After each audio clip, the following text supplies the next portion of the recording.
businesses are human, which is something that people forget. You can look at a business in a way to make it some kind of strange entity that's like very nefarious and out to get you. But at the end of the day, businesses are these organic entities that are full of people, full of humans with real emotions, real value systems, real opinions.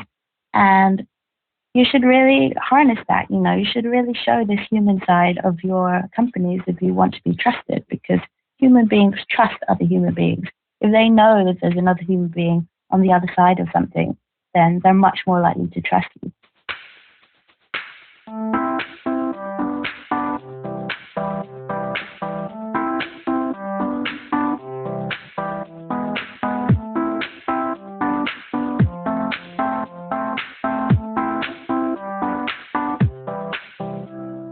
Hello everybody, I'm your host Thomas, and welcome to our 10th episode of the Digital Media Growth Podcast. Today I'm joined by Carmen Gillen. She's the editor-in-chief of Unfold magazine, which caters to professional communicators in the PR industry. She's a very interesting and insightful person with a voice that you just want to keep listening to. She gave me some great food for thought. She introduced me to some new things like neuromarketing and the slow movement, and talked all about her work and her ideas on the current state of publishing and its future. It was a very interesting conversation. I hope you enjoy it too.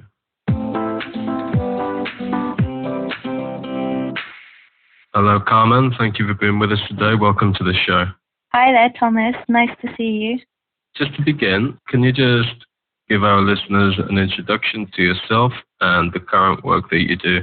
Okay, so my name is Carmen Gillen, and I am editor-in-chief for a magazine called Unfold. Unfold is an online magazine for people who work in PR and communications. Because I work for a tech company, and we work with a lot of comms departments and different brands. And they all had an interest in what's going on in the industry. And they were all really psyched about everything that's going on, but there wasn't really a place where we could pool all of our knowledge. So we started the magazine about 6 months ago, and it's really taken off. We've made a little community out of it, so that's where I spend most of my time at work now. What's your overall mission for your publishing? It's quite interesting because I didn't have a background in tech. I used to work for NGOs.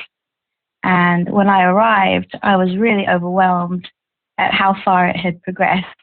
And I work in a tech hub called TQ in the middle of Amsterdam. So we have 30 different tech companies, and it's a kind of curated community of people doing different things, but they're using tech to scale. So we're all kind of in the same trajectory.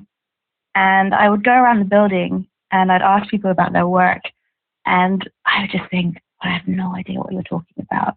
The longer I was there, the more I realized that, I was not alone, and it's impossible for any one person to keep up, with the scale of change.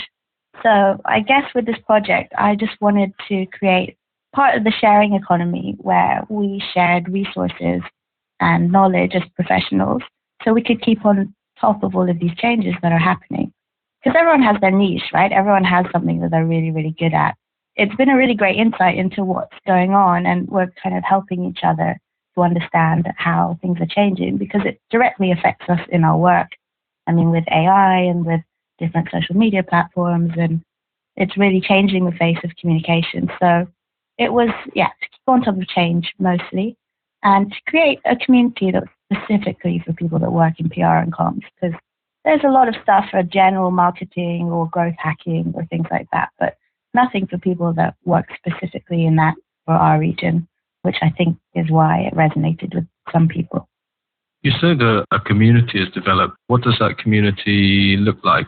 Does it take the form of some kind of membership that you have, or are there any groups for your community or something like this? Well, we started doing some events to go along with the release of different issues. And because we're based in Amsterdam, of course, we did them on a boat. So we've had 3 different boat events. We went down the River Eye. We'll have a speaker who will briefly speak about one of the articles, and then we'll just pose a question to the community there so we can talk about it. So that's one of the things. And the other is just the magazine itself. So people are writing in and submitting the topics or things that they really want to share with their peers that they're passionate about. And we also have a newsletter where I share things that I'm reading or that people have sent to me, or, that people really are interested in sparking discussion and talking about these kind of things. It's exciting, but it's also scary because so much is changing. It's hard to know which direction to look in.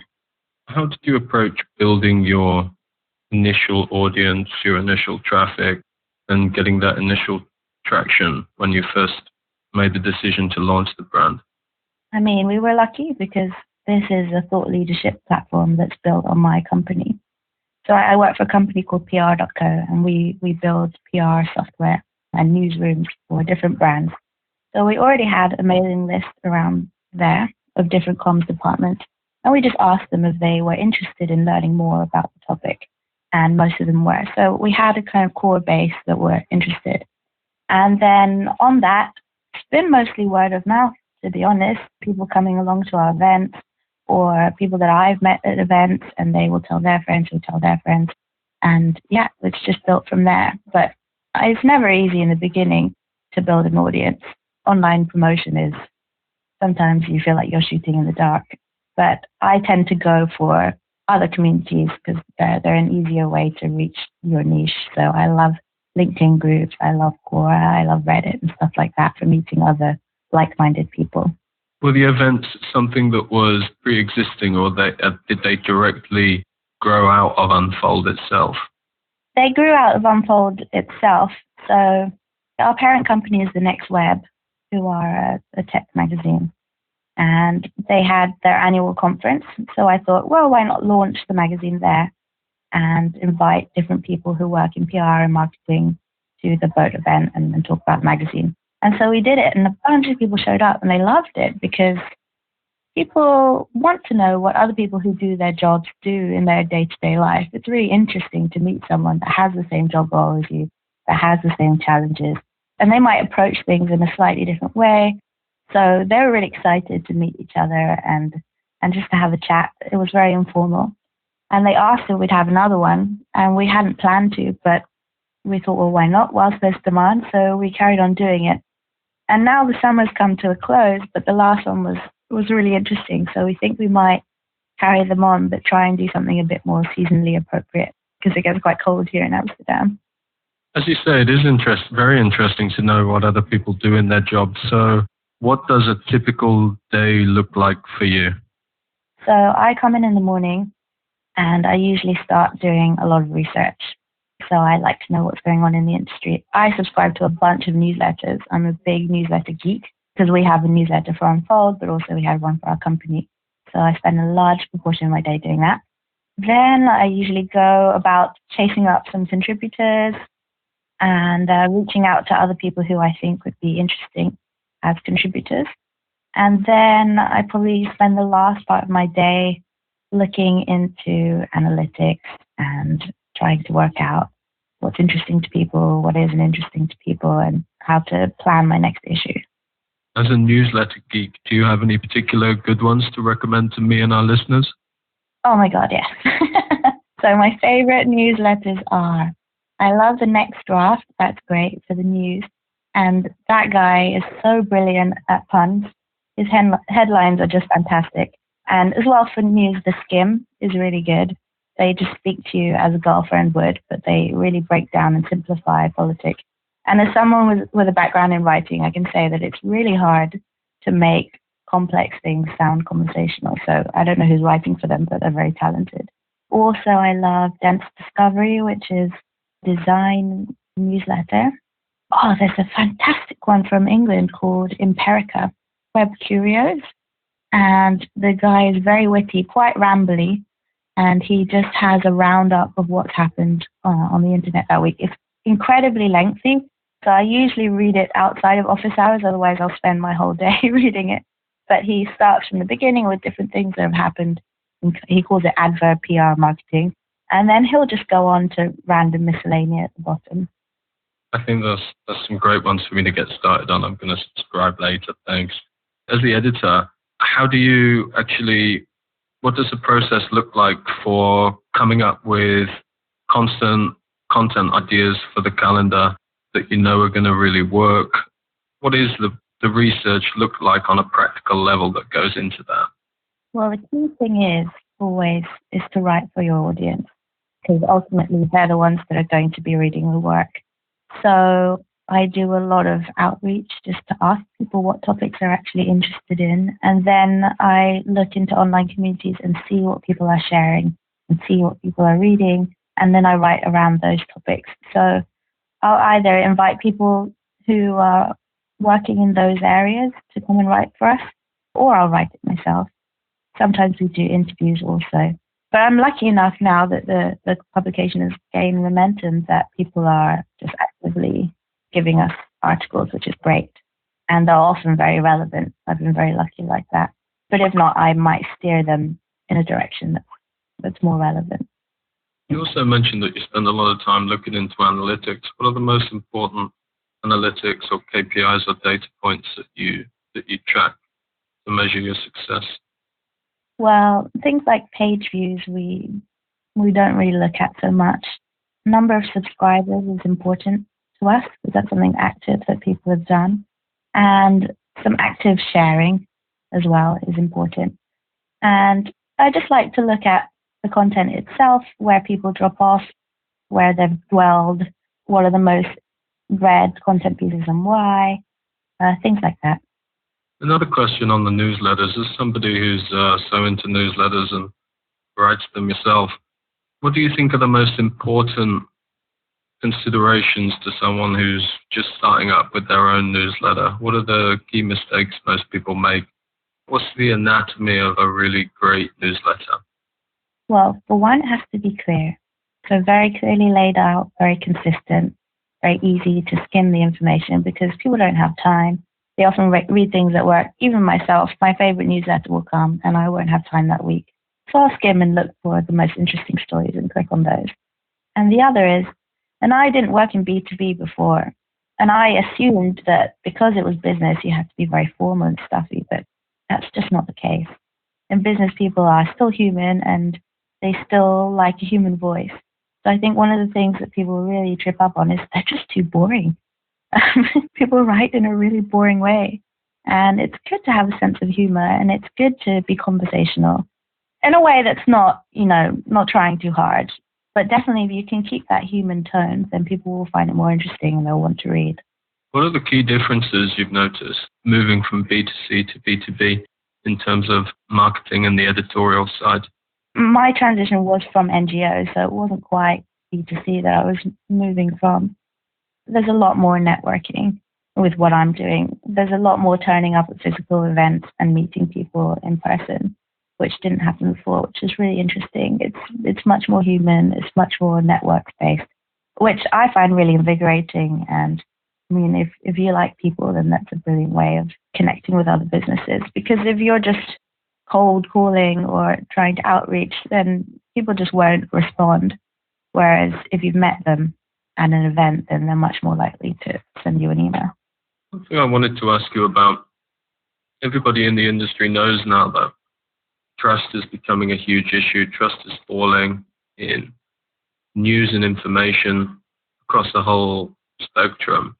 And I noticed you had some interesting content on your own site about trust and building trust with your audience. So I just wanted to ask you, what are your views on this? And in your opinion, what are the key ingredients in reversing this and creating more trust? That is indeed one of my favorite topics. And it seems a bit cliche at this point because the topic of trust comes up in marketing conferences all the time, but with good reason, because there was a point in the 80s when you had this kind of dog meets dog, winner takes all approach to business, where you would just feed some kind of marketing strategy to your audience and expect them to take it. But so many businesses lied and they created products that didn't bring value to people's lives, and yet they still tried to sell them to people. So the silver lining of this kind of macho culture was that consumers became really savvy. And this new breed of savvy consumer that we have can spot persuasion techniques from a mile away, and they just don't take BS anymore. So you have to be better and you have to be more trustworthy. So businesses really are having to step up and become more ethical and become more transparent. So there are different ways of gaining trust, and you have to do all these things if you're going to be trustworthy. And it's a work in progress, because you can drop the ball and then your consumers will not trust you anymore. Like, you can see different scandals that come up with Facebook, etc., where they may have been building trust for a while and then they did one thing and they kind of ruined it. So it's an ongoing battle.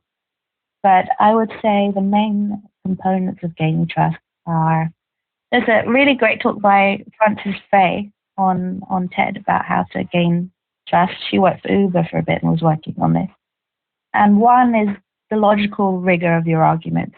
So you have to make sure that what you're saying to people makes sense, is logical, that you're presenting ideas that resonate with people. So that's one, you're not bullshitting. The other is to be transparent. So many people hide what they're doing in business practices, but if you make a mistake, for example, and you try and cover it up, then people can smell that from a mile off. So to be transparent, to be like, look, we messed up here, this is what we're doing to make it right, and apologize. That's great. Because people make mistakes, everybody makes mistakes, but to be able to own up for it and just own that and take responsibility for the choices that you made in the past is a way of being trustworthy. I think in general, just being more human, because businesses are human, which is something that people forget. You can look at a business in a way to make it some kind of strange entity that's very nefarious and out to get you. But at the end of the day, businesses are these organic entities that are full of people, full of humans with real emotions, real value systems, real opinions. And you should really harness that. You should really show this human side of your companies if you want to be trusted, because human beings trust other human beings. If they know that there's another human being on the other side of something, then they're much more likely to trust you. But if you're too corporate and too kind of jargony, then people are going to switch off. Yeah, I think as well, being mindful of the language that you use, because language is so nuanced, and there are a lot of people that you could exclude with the language that you use. So you should really listen to your audience, and if one of them calls you up on the term that you were using, then you should also apologize and use something that's a bit more inclusive. Those are the main things, I think. As somebody who's in the publishing industry and also who's very involved with tech, what developments are happening at the moment that you're excited about in tech? And are there any that you think are going to have a big impact on the publishing industry? Well, our mother company, The Next Web, have made a bot which writes articles for them. And they probably need to clean them up quite a bit. But there was a big feature last week because the bot's article was the best performing out of all of the journalists. So it rattled them a bit. So for sure, if content can be written by AI, then that's slightly worrying. Of course, I think it will always go hand in hand. Maybe they can do more factual things, and then other journalists can go more in depth and with some kind of historical perspective and stuff like that. But that's one that really blows my mind. Another I just wrote an article about is the nascent field of neuromarketing, which I didn't really know anything about before. So all marketing seeks to change human behavior in some way. But neuromarketing, now that the tech has developed to make it more concise, has some kind of ethical concerns. So if you don't know anything about neuromarketing, it's basically using the principles or techniques of neurology and applying it to marketing so that you can understand people's emotional response to marketing stimuli, and you can change your product or campaign or whatever to be more consumer friendly.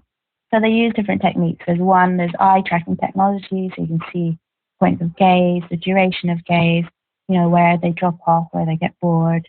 There's another thing called fMRI, which is where they look at the blood flow in the brain, and because that kind of corresponds with neuronal activation, so you can kind of see how people are responding to different pictures and stuff.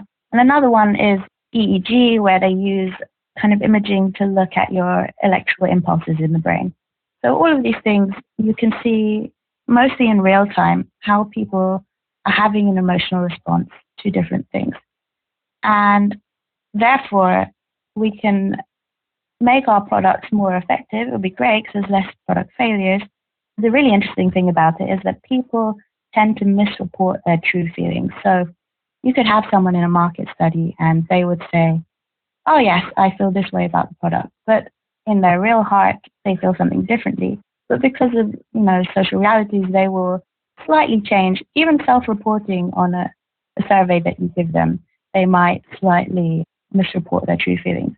So neuromarketing can reveal hidden thoughts and preferences. Now we're developing also, I don't know if you saw the story with Elon Musk, where he's building this Neuralink technology where he's making like a brain-machine interface. So there's these kind of threads that go into the brain so that we can kind of merge with AI. And the technology has got quite far. I mean, the idea was to help people with prosthetic limbs and stuff like that. But now he's thinking, it will be a more efficient way of using machines.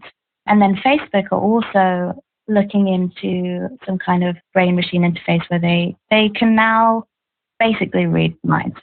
They can discern words from thoughts, which is really scary, but great, I suppose, depending on how it's used. So it's not so far-fetched that in the future, we're going to merge with technology.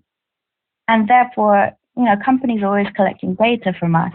It's kind of interesting. If we have the capacity to read people's thoughts and we're trying to gather data about marketing activities, then there's some real ethical considerations that are coming up, And I think if we work in marketing and PR and advertising, we wear the dual hats of being both a consumer and someone that works in this. So, we have concerns from both sides, and there are questions that need to be answered. If you are a consumer, I guess the question is, how would you want your data to be used? And as a marketer, can you give a good response to a consumer if they question you about ethics? Suffice to say that technology is moving extremely quickly, and we are thinking of more efficient and effective ways of reaching and communicating with people. But there is a point where, it's obtrusive. So it's hard to know. Everybody is going to have to build some kind of parameters as this technology is being introduced to work out if, how far as a company they're willing to go and how transparent they want to be. And these are questions that we really need to start considering already, because the technology will be here within the next 20 years. And human beings have this capacity to develop technology and adopt it immediately without thinking about, the ramifications. So I think, with this particular thing, we definitely need to sit down and just try and work out how we feel about this, have some kind of code of ethics and things like that. I find that in equal parts fascinating and terrifying. So thank you for that. This research that you do for writing articles like this, you said that you didn't know so much before you started the research for the article. The kind of things that you research and write about and produce with your team, do they inform your own work, your own marketing, tactically or strategically? Oh, absolutely. And I'm very lucky because, as I said, I have a background in NGOs. So when I arrived in the job, I didn't know so much about marketing as a discipline. And then, of course, my learning has just skyrocketed because I'm speaking to the great minds of marketing in my job. So I'm learning how to do things all the time, and that's fantastic. But also, I think as a company, we have a very strong personality. It's in our DNA to be a bit rebellious. And we have always been concerned with things like ethics and trust, and we've been very opinionated about us. So I guess that does kind of inform the areas that I like to research anyway. It's been actually a really good fit. I thought that moving into the private sector, that they wouldn't be so interested in some of the topics that I'm interested in. Yeah, they're all for sustainability. They're all for corporate social responsibility. So it's been a great fit and a great learning curve. I read a very interesting article that you wrote earlier. You're talking about the slow movement Can you tell us a little bit more about that? We live in a world that's just full of frenzy. We're overwhelmed by choice. We're overwhelmed by information. And as a reaction to that, the slow movement was born. And you can see this in different industries. So we have things like slow travel, where instead of going to kind of backpacking and seeing countries through a bus window, people are actually going to a country, they're renting a house, and they're staying there for a month, and they're slowly getting to know the culture. We have slow education, where you have time to teach children about perspective and a bit of emotional intelligence, and to look at a topic and how it changes over time. You have slow food, where you grow the vegetables yourself, and the eating is slow and intentional, and the communities are helping each other with the growing of food. There's all sorts of areas where people are just trying to slow down and be a bit more mindful. Probably the most obvious one of that is meditation and how that's taken off, which is crazy because I started using Headspace years ago when it came out. And I remember when I first spoke about it, people would raise an eyebrow. And now, nearly everyone in my building, if you walk past a call booth or on a sofa, you can see someone with their headphones in meditating. So meditating has become this kind of export to the West that's really taken off because people just want to slow down and they want a second with their thoughts. And in terms of publishing, it's really positive because of this fast news cycle that we have. Stories don't get reported properly. With things like slow journalism, you can visit the story months later and see what happened, had time to look at the historical context of what's happened with that story and be able to project into the future in a much more accurate way because you've followed the story from start to finish. Or, some stories never really end. So there are a lot of slow journalism outlets that are looking at this kind of slow reporting. We subscribe to a magazine in the office called Delayed Gratification, which we really like, which is just quarterly, and then they look in depth into different stories. And there's another one in the UK called The Tortoise, which I think stopped funding. I'm not sure if they've launched yet. Yeah, people have a need to slow down because they're overwhelmed. And I think they miss that kind of in-depth reporting and storytelling because storytelling and journalism really is an art. And it's a pleasure to read, and it's also really informative, and people do want to be informed. So yeah, it's a great thing and it's really taking off. And I think that's because there's a need with people to do things in a more mindful, deliberate way. Yeah, I think people have a craving for more depth and nuance. Like, I know the BBC has stated a recommitment to this kind of slower news. That's fab. So what excites you the most about your work? I like to learn new ideas, and there's an abundance of ideas in tech. The thing about being in a tech hub and working in a tech company is it's not just tech focused. Tech is just a means to make different industries more efficient. And if you dive into the tech industry, you can find people from a wealth of backgrounds that are just really passionate about a specific thing.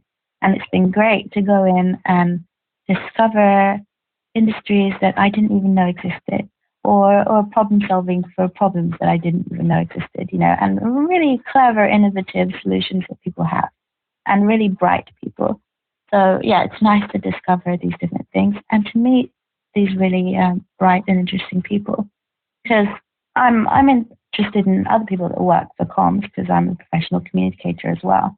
And people that work in comms, of course, are very good communicators. So it's a pleasure to speak to them. It's a pleasure to speak to someone who's articulate, who's concise, who's just very talented at what we do. And it excites me to meet other fellow communicators. I absolutely love meeting people, connecting ideas, and learning about what the future holds. As a professional communicator and someone in the space, what are some, let's say, 2 key pieces of advice that you might give to somebody that's maybe at the early stages of starting up some kind of niche publishing outlet or some kind of journalism startup? I would definitely say connect with other people who are doing something similar. So I've been lucky enough to be put in contact with other people that are starting thought leadership blogs, some in the same trajectory as me, other who are further along, and it's great to connect with them because you can understand, you can share notes on what you're doing. Be organized because you have your finger in many pies. There are a lot of tasks to do with this kind of endeavor. So I think definitely having a clear structure and sticking to it every week. That's been some people might find that easy, but personally speaking, that's something that I find challenging. Yeah, keep it human and keep it interesting. Have a sense of humor. Are there any particular tools or methods you use to help you stay organized? I work for a startup, so we have a very specific way of planning our week called sprint planning, which if you ever walk into a building full of startups, you'll see these big boards full of Post-it notes. It's a brilliant system. I haven't had it in the workplace before, but it makes everyone accountable. It's very clear what all the tasks are at the beginning of the week. You cross them off. You can see where blockers are. You can help each other out in the team. So, I use that system myself. But for sure, there are tools like Trello with to-do lists, which are great. We also use Notion. I use that for my magazine to organize everything, and it's fantastic. You can upload documents, you can nest things. It's like everything in one. That's the wonderful thing about technology is they just save you so much time. You didn't realize you were wasting so much time in Excel and things like this until you have a tool that's much more efficient, and it frees up time to do the things you're actually interested in, like writing stories or talking to people. So I'm very grateful for all of those kind of tools that we have. Wonderful.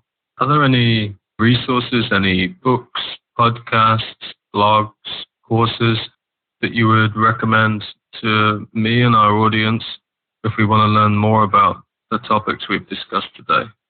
Our niche, because we work in PR and marketing, is PR and marketing. So I'm not sure if your listeners have that interest area, but on the off chance that they do, I recently interviewed Ilyana Stareva from HubSpot, and she wrote a book called Inbound PR, and that's fantastic. It's very practical, it's very modern. It's just it's how to make sure that journalists are contacting you rather than you having to chase after them. And it's just a very human book. I think she's moved on now to Cisco, I believe, but I really liked her. And okay, I'm going to do a shameless plug here and say that my book my company PR.co have a book called Purpose about how the PR industry has changed, how there used to be bad PR where people were spamming and there was corporate spin, and how we've moved on to a new, more fluid way of communicating with each other that's much more personal, that actually builds relationships, and it's based on research, and that's how you build strong relationships with other people in the media. So, I read that when I started, and I found it incredibly helpful. But as I said, it's very biased. Thank you so much. Well, it's been fascinating speaking to you today. Thanks so much for joining us, Carmen. No problem. Thanks for having me. It was nice to speak to someone across the sea.